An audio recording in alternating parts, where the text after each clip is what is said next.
Congratulations to Zion Ministry Outreach ka ha na-emepe old people's home and retirement home and na every free psychiatry hospital, the first in Africa.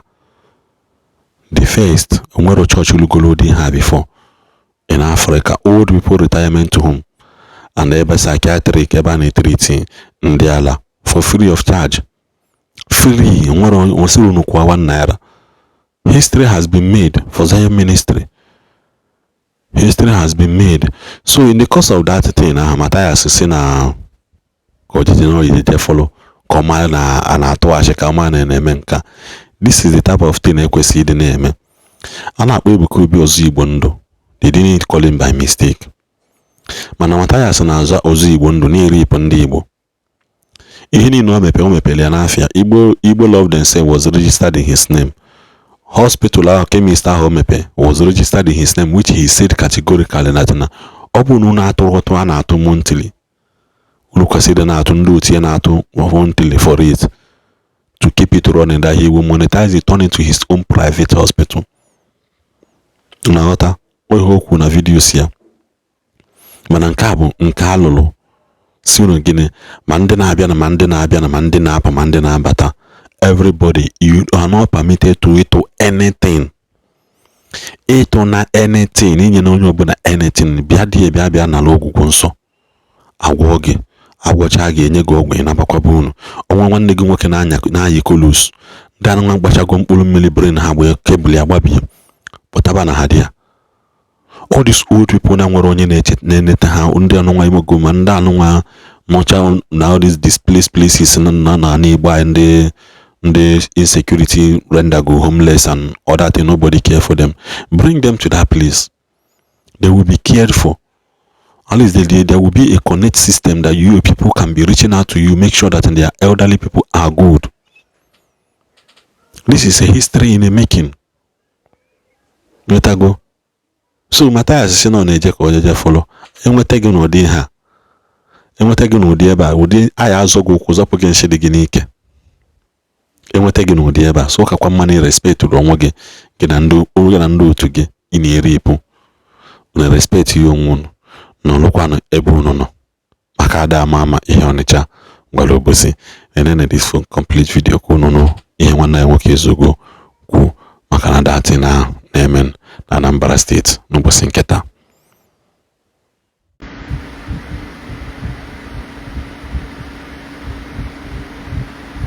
Share this video. Anyway, a very important message for Mathias.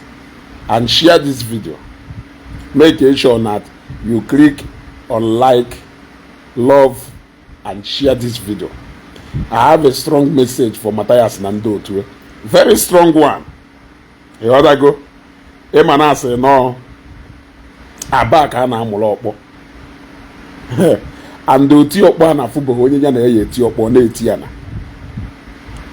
And I have Washington na agha esu. You other go. And I have Washington na agha esu. And they kwukwara wee sị na nwata fogu egburu egbo si ọgwụkpọ ihu. And na-eti oti shida ka ọ na-awụ ya.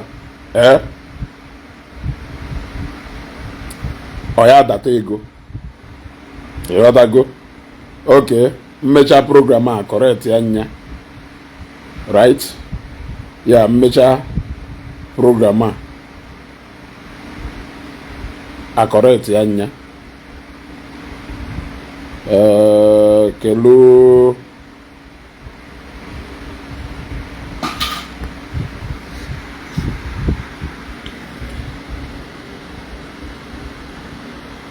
measure programmer Stanley Egwog Ewatolo Zuzu Poor Boys and Warfare. We Zuzu out from this place. Mpama blocked. Mpama. Another Mpama show your face can block whatever. Ndala. Onafu bodife. Onafu bodife. Ono na manenu na chemist shop emepelu na mpo mmesu ilu nu social media okwu echi niile. Okwu ifule echi niile. Echi niile ụnọ ya si ọgụ na ezugozie n'ike. Ọkwa chemist shop ka emepe na mkpọ ebe niile na-agbagalagala. Mma esu ilu unu social media nya mma amụ ihe ọkụ echi niile ọ na-agba mgbata ya si wole anya bịa kpara akụ n'obi chọchọchọ awụchiri m vidio ebe o ji okpọta ụmụ isi akpụ na-abụkọ ụmụ isi akpụ ịtọ ha nọrọ n'ọfịs ya na-ekwugheri na o jikwa wee wụrụ na ya na ya gba bet na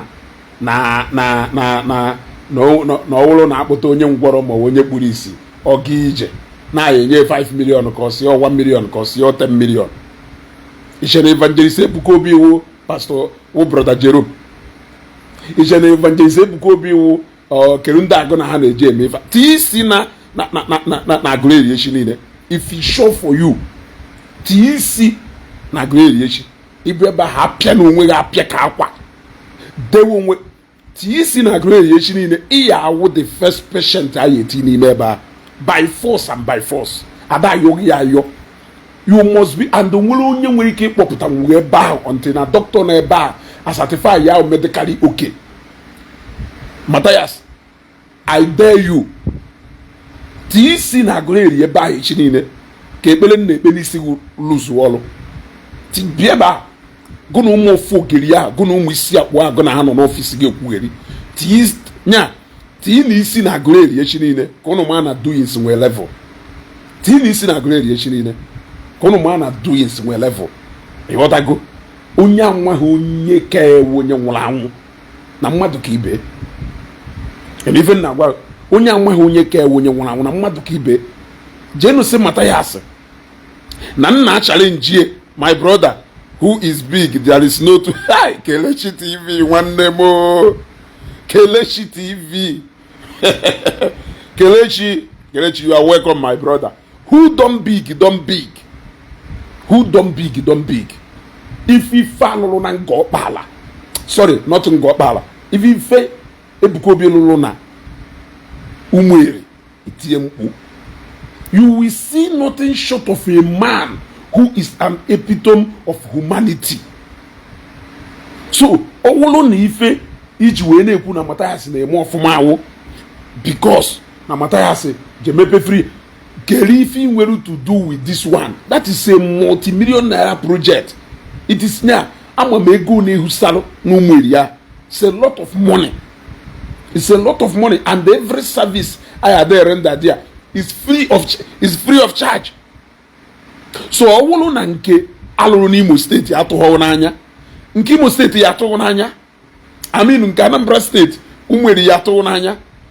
So I challenge Mathias na ndị anya na ebe a na-ekwugheri a na-ekwu okwu na-abịa ịbịa mepe free psychiatric hospital, free old people's home, free hospital and free rehabilitation center.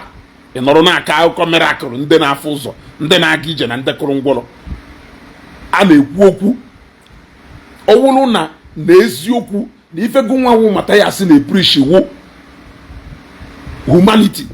You will leave sentiment, you will leave nonsense for now and praise what is good. Praise what is good. If this is what you have always preached, you should be happy that the people in the preaching no na people in the preaching and you should be the first person yes celebrate that thing. Evangelist Ebuka Obi n'Umueri na ọwụrụ na ọhụ aka ka ị na-agba na ọwụrụ na ọha anya ka ị na-agba na ọwụrụ na ọhụ na inwere ọtụ yo motive Kelechi daalụ my brother, it can only get better. Zion is a big name. Thank you very much Kelechi. Onye fụrụ eziokwu okwu eziokwu ọ ife aka nji ala ike mmadụ onye fụrụ eziokwu na okwu eziokwu ọwụrụ na truly na ife Mathias na preach with humanity. How can you see that project at Umueri if na governor ya bịa commission that project yechi governor bịa commission hospital local councilor or ya bịa commission that na elolo mmekwedu bịa commission ya in my capacity in my office as the director of Ezugo Global TV Limited International. I cannot even come and commission that alone, but it is good. Let us agree that let us assume that you have good intention. It is good. That is as in ebe aka hawanye koya tukwasa diye. Let us agree that no nka would the best you can do. You have also done your own in your own capacity. But if you see onye mekalele onye imelu ito onye not easy, imu ifo take iji wee achieve nke ahụ achieve. Madu si ifo take onye ahụ iji wee achieve that big one or achieve. So if all they far a comment there and if you na mepe a mega project to serve people free of charge in Anambra State, you will not opportunity to have this crowd on call. Ọwụrụ na ekwu erichi ife anyị wepụta nkwụ ọkụ a na-ele 7,000 kpọọ ha aṅụrọsi anya inye ha 4,000 ego moto ha makakwuru n'ala ọha ncha ife a bịara ime bịa na ụmụeri echi niile. You are welcome, come and witness, but ị bịa ebe ahụ wee bịa with that your character of nya, you will be the first patient that will be registered in that facility. Akpagharịa na facility niile a so ama mma eji aka m họpụta ha room nke anyị enyeghị mma eji aka họpụtara ha special room.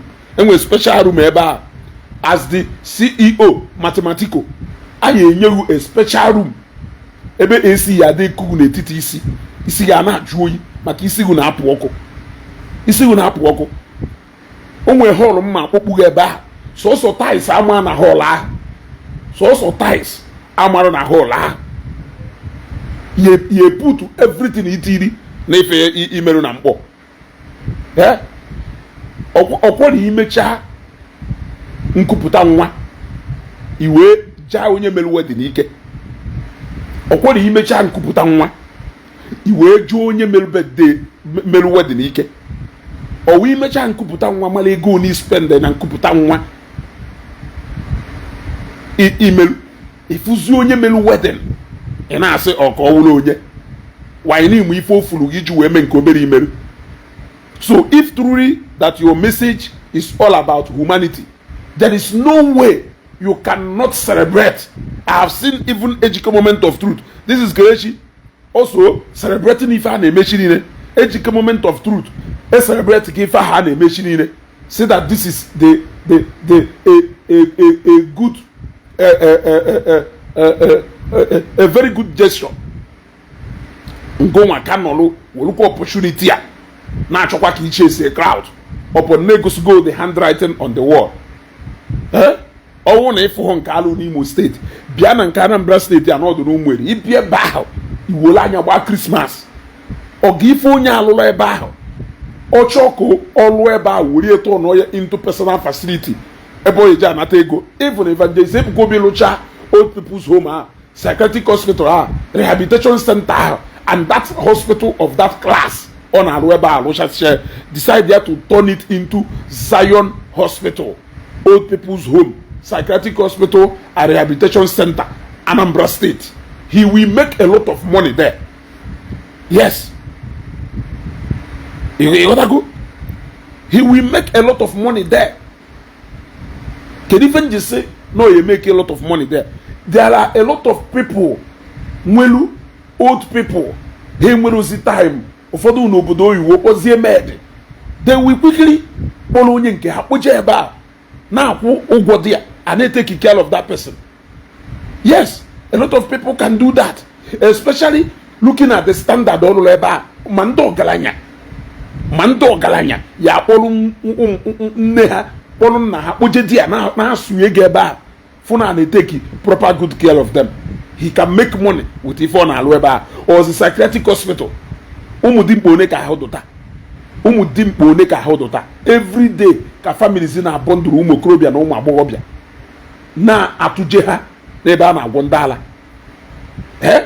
ji ebe Mampasman nọ Rifte iru ebe a ga iwere anya kpara ndị ala ebe owu n'ije na ụmụ okorobịa, young boys and young girls, ndị ife a na-aṅụ aṅụ gbara ala, ndị ife a na-aṅụ aṅụ na ife a na-ese ese na nke a na-akpọ akpọ gbara ala ha ju everywhere na-eru Omugari district. It will be a very good place because na ndị befa ya akpọrọ ha whatever that kind of facility. Efuzienu ndị yesi m obodo oyibo na-akpọnata ụmụ ha ndị nwere ife kopụlala. Ifu ndị yesi Lagos, si Abuja, si all over na-atụnata kontena na-anata Anambra steeti nke ahụ aga Anekuzoku rehabilitation center. A lot of umokrobia nozio. Ha need ka akpoje ha rehabilitation center. Elueba ka rehabilitate ya we put her back into the society.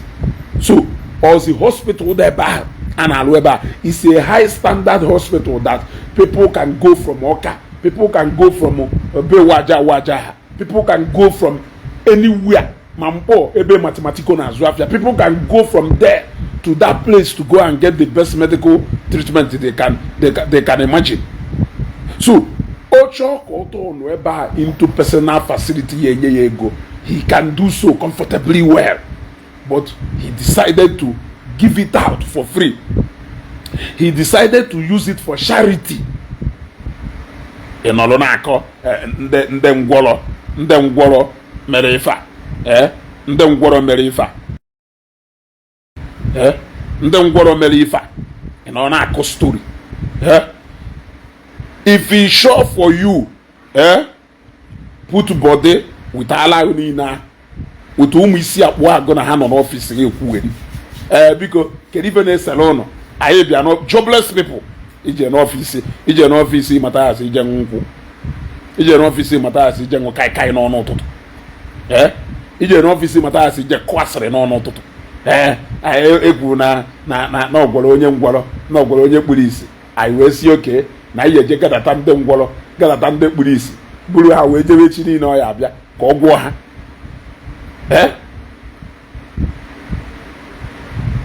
You let her go.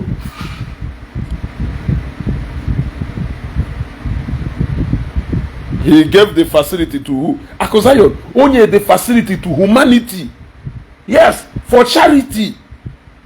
He gave it for charity. And if our facility ya watch or turn into a money-making venture, it can make a lot of money. But he has given it for free to people. You let her go. If it is not commendable, tell me. Are you not supposed to be happy that now somebody be an Anambra state to come and ease you stress? It's a name of 1 to 6,000. Somebody be say, oh, one name epus nibu and nake nibu ebukalo kanyeruga kabube.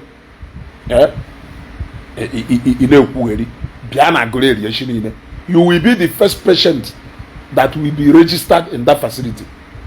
Utu misi akuna abo agona hand on office ge kwugeri bia na agule je chiride ibie chiride ke fu na nwoke ke ibe iche na ocho afulu me ebe unu na eme onwe ndere je evangelism ona apụta ka ụmụ fogeri na disturb ga ndere je evangelism mana unu na ụbọchị a na Anambra state ndị Zion na-akpagharị ebe niile na-create na-eje evangelism and awareness for this mighty event that is going to happen tomorrow. A historical event that is going to happen tomorrow. Unu niile zofusia kele ebe unu no unu aka block ha anywhere ka unu collect ya koboko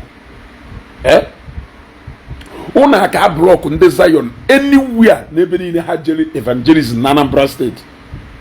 Create ya awareness for the program of tomorrow. Unu aka eje block fa kono fuka woto si ado eno na nnukwu mmanwụ batara Anambra steeti gbafuo okwere nnukwu mmanwụ bata n'obodo obodo achala ọkụ okwere nnukwu mmanwụ bata obere mmanwụ awara ọsọ oti mkpu a na-eti na gidigidi ugwu eze so dopu no na Anambra kịta disappear for your own good. Mathias in riven na gwa odogwu no na Anambra state. The Jagaban is in town. The lion is in Anambra state. Disappear for your own good. Because if you put body, your body go tell you. Onye no Anambra state ita na echi iwu nnukwu mmanwụ ka ọwụ nnukwu mmanwụ ada agbugbo ya onye no na Anambra state ita na echi niile ewu odogwu anya mmiri it is you go collect. You go collect it tomorrow 100% na it easy.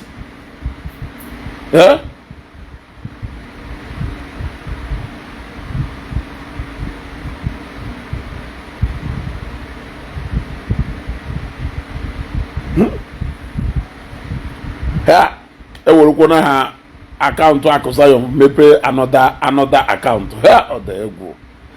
Ike gwụrụ wee zọchukwu nna m I greet you. So Mathias, I am challenging you tomorrow. Ese na isi na anọghị ọkụ bịa constitute onuziansa echi niile. Ịchara nke ahụ ije lodu ndị mmadụ buru ha na-eje na nke brother Jerome gbanye kamera na-ekwugheri. Bịa gbanye kamera na ụmụ eri echi niile. Gbagharịa under the bridge na ebe niile na-eji akpọta ndị kpuru isi na ndị ngwọrọ. Kpọlụ fa bịaba ụmụ eri echi niile. Ana m agwa ahụ bịaba ebiaghị ifere emewuo bịa dịa ka ịfụ ka woto si adụ mgbe ọ fake akaụntụ na anụ ọ fake akaụntụ. In fact, ka m blọk wee ọ fake akaụntụ. Ịghọtago? Bịa ụmụ eri Anambra steeti echi niile odogwu achọrọgo bịa na ya ọtịrịtịrị. Ọ chọrọgo mbụ Evangelist Ebuka bịa chọrọgo bịa na ya ọtịrịtịrị echi niile. Bịa ka gụ na odogwu ibe gị kene ọkwa iwu odogwu. Bịa na echi niile ka gụ na odogwu ibe gị kene. Bịa ka gụ na odogwu ibe gị kwe n'aka. Ana m agwa n'ụnụ ịpụta na-efe ịbịa constitute nuisance. Na-ekwu na-agwọrọ ndị ngwọrọ kwuo na-agwọrọ ndị kpuru isi. Biko na anyị na-esteki ego ole na-eje kpọkọrọ ndị ngwọrọ kpọrọ bịaba dị ya. Ụfọdụ na-asịkwunu na the other guy ọwụ eturu Zionite. Unu na-enwekwa efe.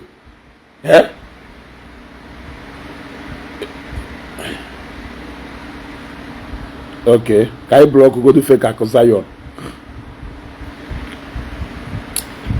The real Akụ Zion pụta ya mara. Ịghọtago? Ịghọtara ife a na-agwa.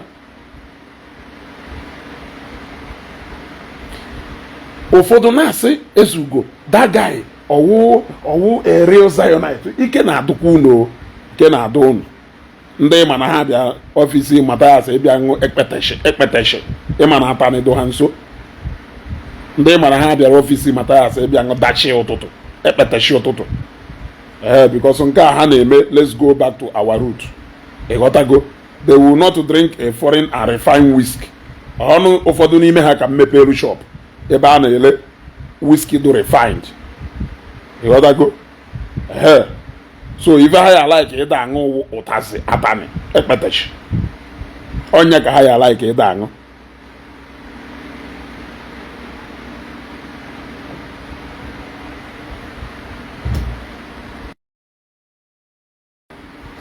Ịghọtago? A blọk gonu nye ozugbo. I don't block am. Ịghọtago?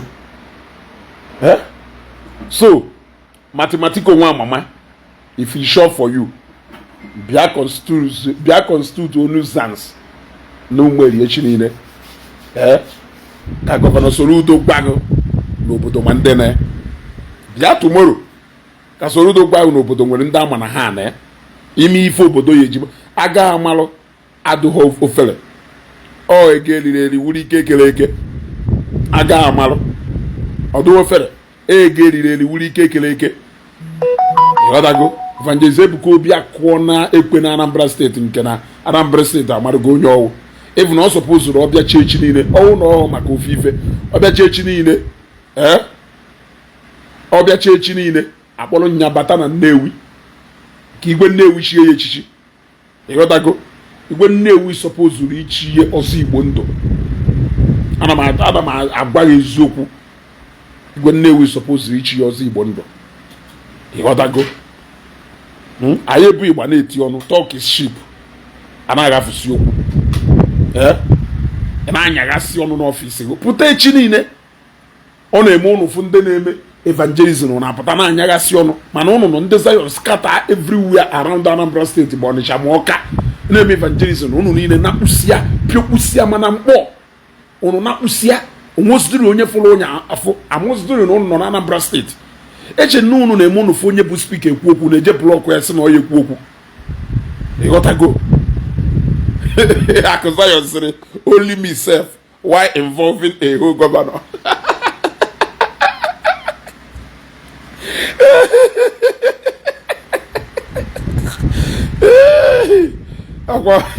ọkwa na gọvanọ na-eweje eteka.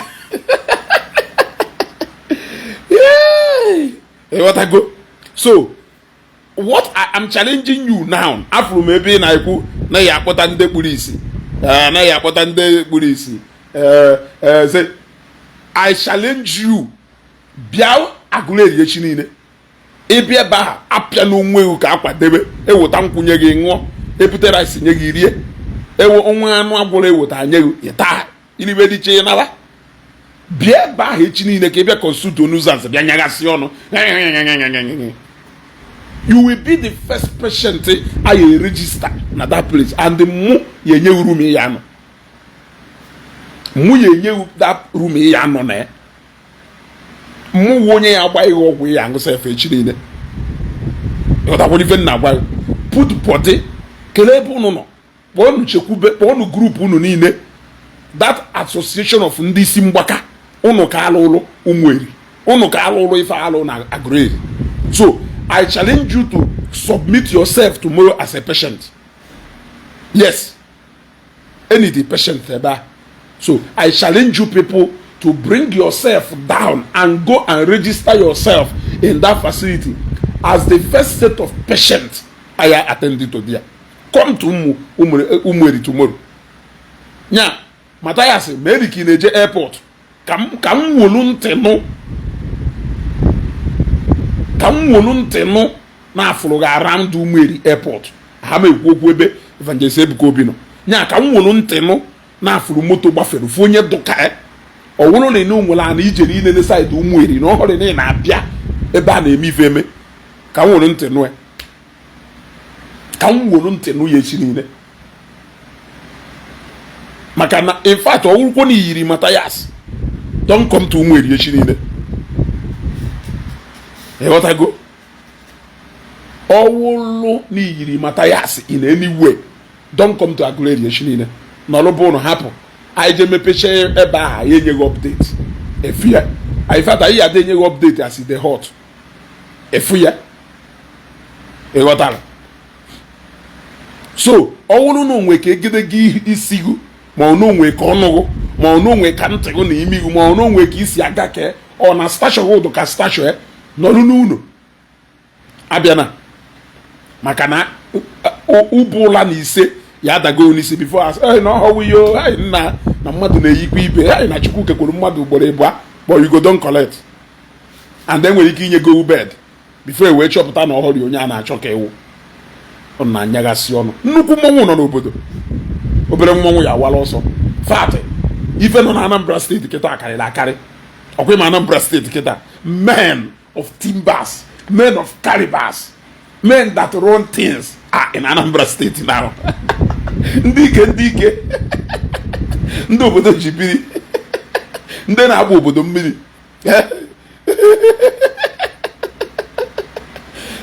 Chineke, ndị ike nọ na Anambra steeti kịta. Anambra steeti kịta na-enwu ọkụ na nwanne. Chineke mmadụ ebere. If I not well, a historic luncheon in Anambra State, you gotta go.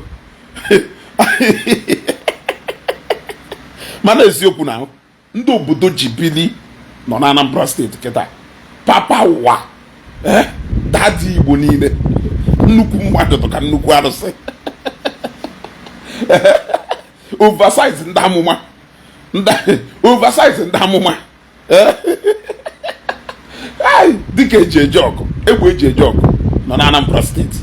Life, the land of Anambra State that go blessed. Evangelist Ebuka Obi is in Anambra State. As he is in Anambra, this metal the soil of Anambra State. In the Aguleri, you people are blessed. There will be permanent peace in Aguleri from tomorrow. Go and write it down. Aguleri and Ụmụeri, there will be permanent peace in those two communities. ihe afụ ya n'anya ọcha iwe kweta na ọ na-eme iwe kweta na ọ na-eme iwe kweta na ọ na-eme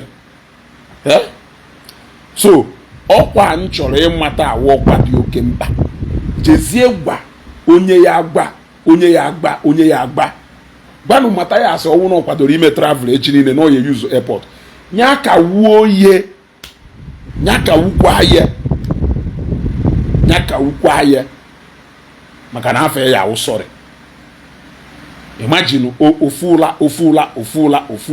ofula into mmadụ 1000 na ya ejuola mmanwụ nya ife a na-eme apụta asị ka okwuru ọra akpọpụta mmadụ sịsị tụọrọ ya otu ego imagine ebe ndị mmadụ pụta ka atụọrụ Mathias ụtụla ọhụ mmanwụ ka ya amawuwe maka onye eketa 10 n'aka m amamụ na-akụza ya nyacha ịma o nwechara ndị ya ama 50 minwa ekwukwuru si kewe 11 ekwukwuru onye ruo nya nyewe 1111 mana ama na onwe ndị ya achọ ka ha nye 10 maka mụnwa ya nye 10 into 10 different strategic places around his face.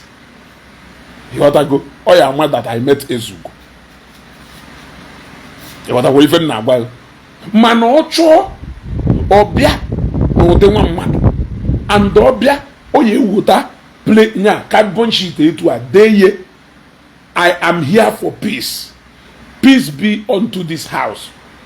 O deye ọmapete na plywood etu a buru ya etu a wee na-abịa. When we see you, we should see peace. Don't wait until you start explaining.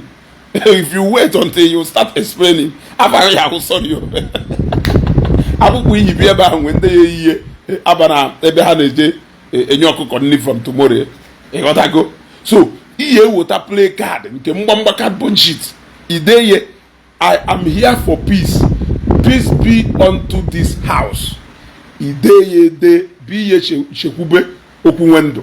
Obulie nọrọ n'azụ and ọkwa ịbịawa iyiri akwa isi agụụ na ha asụ buru okwu ya wee atụ na mmiri ogbusisi azụ yiri kapụsụ yi na-eyi n'ọba ịbịawa iyiri jean yiri shirt or polo yiri trainers o ezigbo tachi udu mma n'ọba wee bịaba dị afọ ga-ama n'ọnwa mmadụ ka afụrụ iyiri ka onye ala bịa ebe ahụ enye ubed ịghọtago iyiri ka onye ala wee bịa dị enye ubed ya na-enye ndị ala ka ahụ nke nna agbaghị so onye n'ime ụlọ ya bi agụrụ echi niile ịbịaba to chọọ n'afọ in fact bagharịa onwe gị afa from Emmanuel to peace n'abalị a ịghọtago bagharịa onwe gị afa from Emmanuel to peace n'abalị a Ifechukwu nna abịa n'echi niile o nwere ife nchọ ka mụ na discuss ọ na-agụrụ echi Ifechukwu bịa n'echi o Ifechukwu sịrị nke ife o kwuru ọ sị shut up your gono is getting worse every day. Ifechukwu biko achọrọ ka mụ na nwee meeting na agụrụ echi niile by 12 ịghọtago ya abịa o just anyị nwee brief meeting anyị anakpụzie luncheon na mgbapụ abịara ime nna abịa o odogwu onye amamife bịa echi ka ị mara ife ịghọtago so wele na ala bịa echi chọ the lion esigo na jungle bata na your household. Yes, the lion ahapụgo the jungle bata n'ogbewu onwe ife ahụ ị na-achọ ịgwa Evangelist Ebuka Obi sinsi niile efukwara onye arị nji ahụ ị na-agba bịa echi niile bịa nọ ya like ka ịgwa ya n'iwu ka gụ na ya nụ come tomorrow. He is here in Anambra State. You don't need to go to Lagos again. Come to Anambra State tomorrow and have a tic-tac with him. Ibo yesi na o gworo vive nchọrọ ịgba niile ma arrange bịa mee ihe shi niile oyo mụ na gị oyo mụ na gị ịghọtago ụnụ agba n'ọsọ achọghịkwa m ọbịa chaa na ọfịọ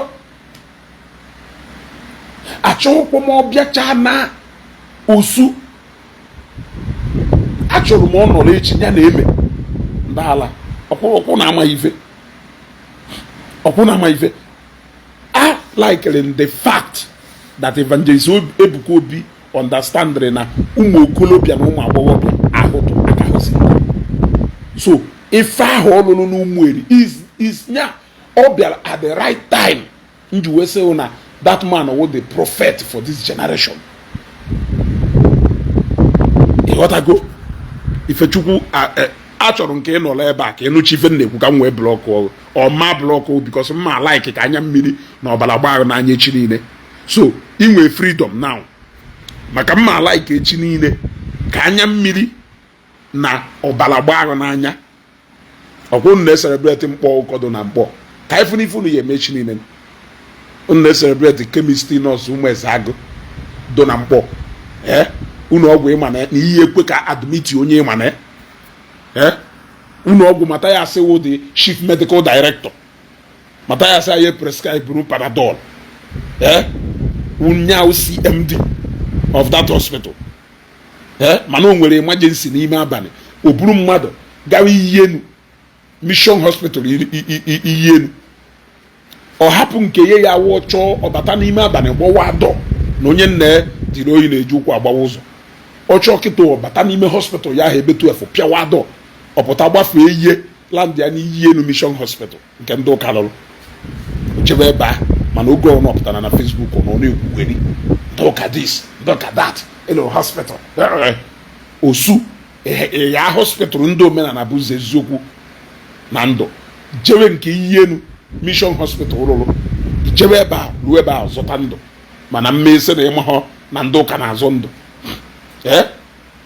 ọ wụrụ na ngụnwa witi nkata nka nya trapụ ọnwụ inwelu na mkpọ azọgo mmadụ 6,000 Iyenu hospital ahụ ibu onye ahụ jee azọta ya ndụ dị ya mmadụ one ka azọgoro na Iyenu mission hospital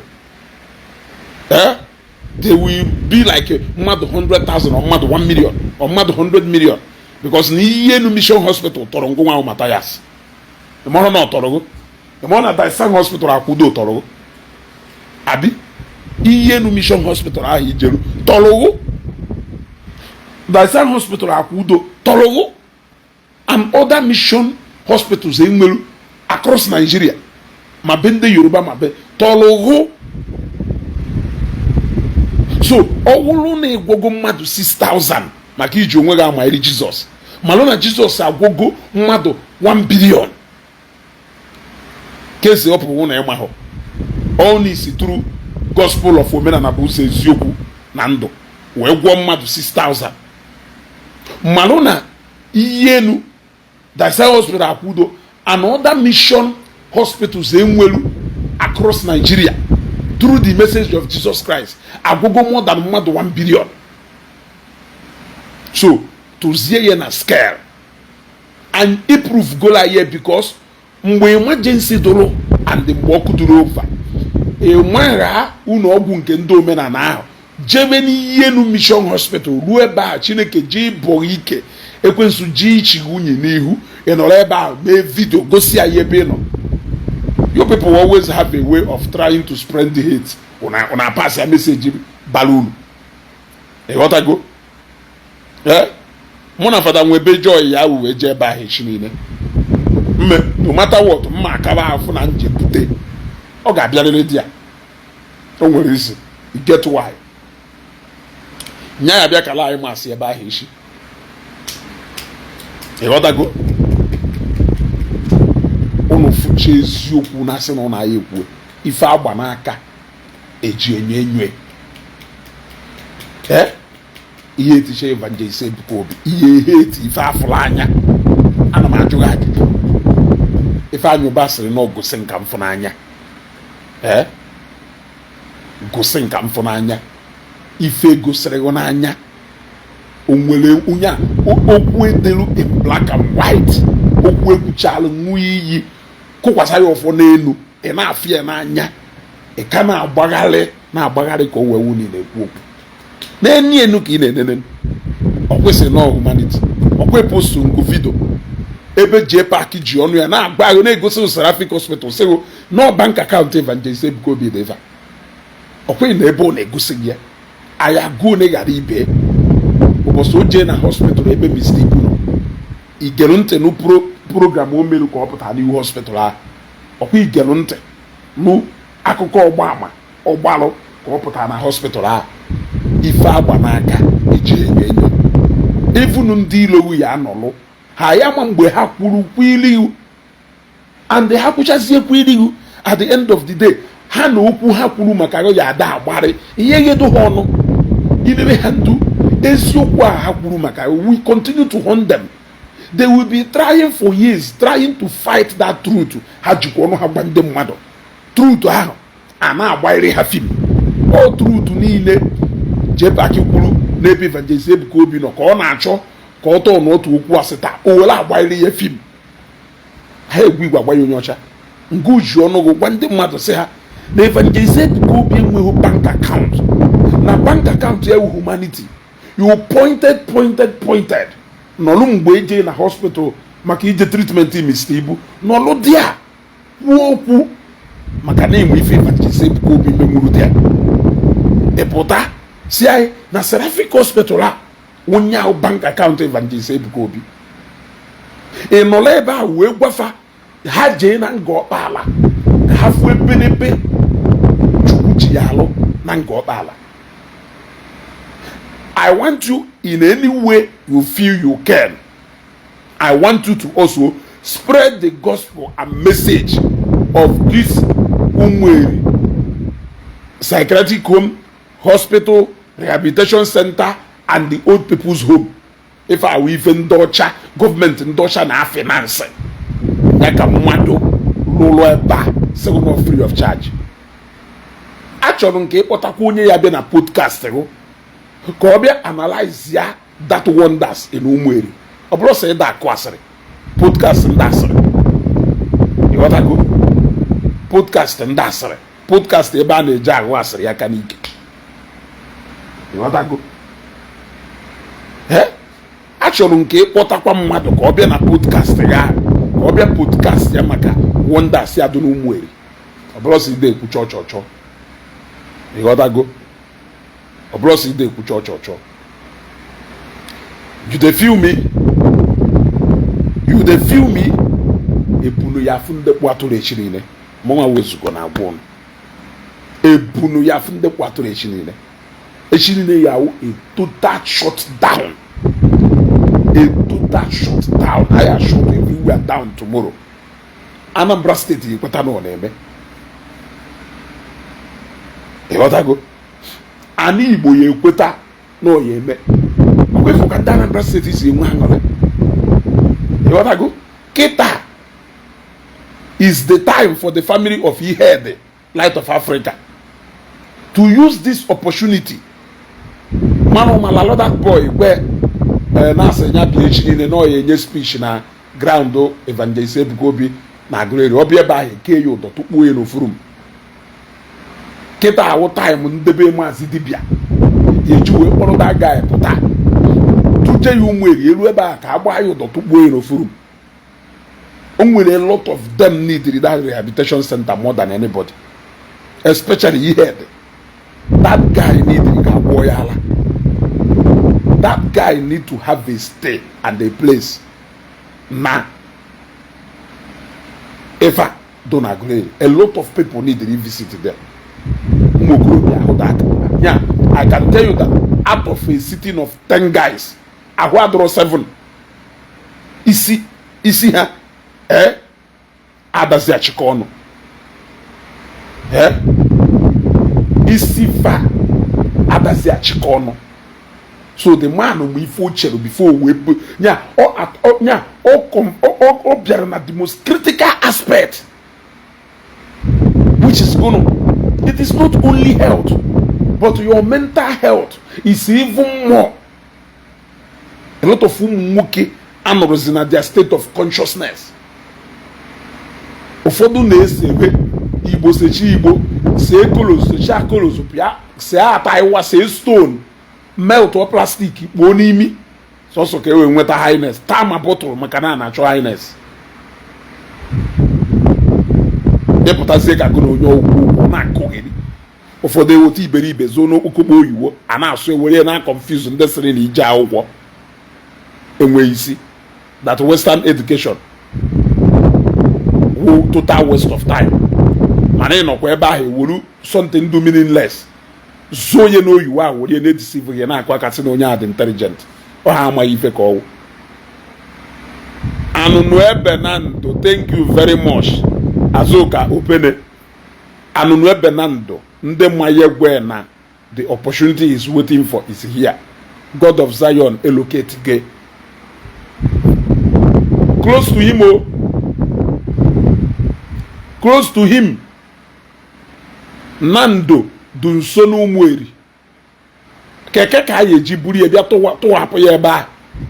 So that you will be well taken care of. You got to go. Eba ki ife na-eme ebidoro. Na Zion ki ife na-eme ebidoro.